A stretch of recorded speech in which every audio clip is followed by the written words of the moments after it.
Voici 60 secondes expat. Préparé et présenté par Eva Savario.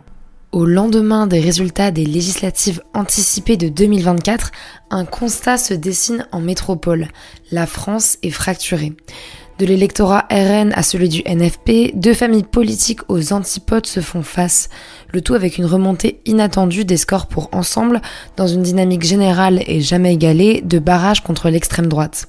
Face à ce micmac qui donne depuis hier du grain à moudre à la presse étrangère, de la une du quotidien italien Il Foglio qui titre « Plus de Mbappé, moins de Le Pen » jusqu'au journal suisse 24 heures qui commente un coup de théâtre, les Français de l'étranger se sont eux placés en exception. À l'image des métropolitains et des Français d'outre-mer, ils se sont rendus beaucoup plus nombreux aux urnes et surtout ont pu voter en ligne. Le taux de participation, qui reste certes modeste de 37,69%, fait toutefois mouche face aux 24% des législatives de 2022.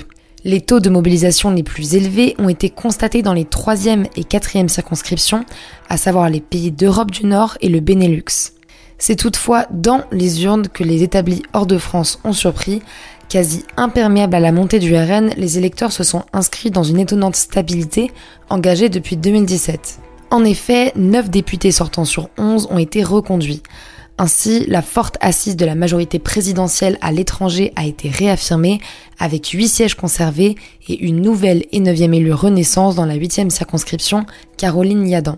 Cette dernière a renversé Meir Habib dans son propre fief, composé d'Israël, de la Turquie ou encore de l'Italie, alors même qu'il siégeait depuis 11 ans.